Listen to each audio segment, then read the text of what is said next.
నల్లగల్ల నేను మీ శృతి హాసన్. ఈ జూలై 3 కలుద్దాం at శుభప్రదం షాపింగ్ మాల్ నల్లగల్ల. See you soon.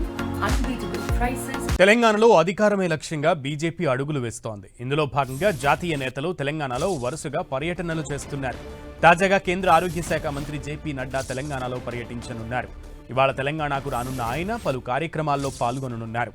ఉదయం 10:55 శంషాబాద్ ఎయిర్పోర్టుకు చేరుకోనున్న ఆయన మధ్యాహ్నం 12 గంటలకు బీబీనగర్ ఎయిమ్స్కు వెళ్లనున్నారు. మధ్యాహ్నం 12 గంటల నుంచి 1:30 గంటల వరకు ఎయిమ్స్పై సమీక్షా సమావేశం నిర్వహిస్తారు.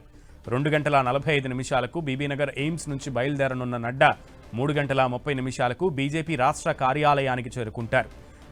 మధ్యాహ్నం 3:30 నుంచి 5 గంటల వరకు బీజేపీ రాష్ట్ర కార్యాలయంలో ముఖ్య నేతలతో నడ్డా కీలక సమావేశం నిర్వహిస్తారు. సాయంత్రం 5:10 అక్కడి నుంచి తాజ్ డెక్కన్కు వెళ్తారు. సాయంత్రం 5:30 నుంచి 7 గంటల వరకు తాజ్ డెక్కన్లో మేధావులతో సమావేశమవుతారు.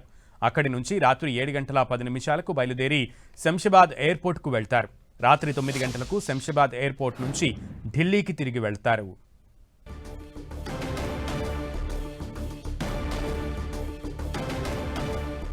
నేడు రాష్ట్రానికి కేంద్ర ఆరోగ్య శాఖ మంత్రి జేపీ నడ్డా రాబోతున్నారు. ముఖ్యంగా ఎయిమ్స్ పరిస్థితి ఎలా ఉంది, బీబీనగర్ ఎయిమ్స్లో ఉన్నటువంటి ఆసుపత్రిని కూడా ఆయన సందర్శించనున్నారు. మధ్యాహ్నం అక్కడికి చేరుకోనున్నారు. ఇక మధ్యాహ్నం 12 గంటలకు బీబీనగర్ ఎయిమ్స్కు వెళ్ళి అక్కడ సమీక్ష నిర్వహించనున్నట్లుగా తెలుస్తోంది అధికారులతో. అండ్ ఆ తర్వాత మధ్యాహ్నం 12 గంటల నుంచి 1:30 గంటల వరకు ఎయిమ్స్పై సమీక్ష నిర్వహిస్తారు. ఇక పార్టీ నేతలు కార్పొరేటర్లతో కూడా కేంద్ర మంత్రి ప్రత్యేకంగా మధ్యాహ్నం కార్యాలయానికి వెళ్లి అక్కడ సమీక్ష నిర్వహించనున్నట్లుగా తెలుస్తోంది. ముఖ్యంగా జీహెచ్ఎంసీ ఎన్నికలపైనే ప్రత్యేక ఫోకస్ పెట్టినట్లుగా సమాచారం.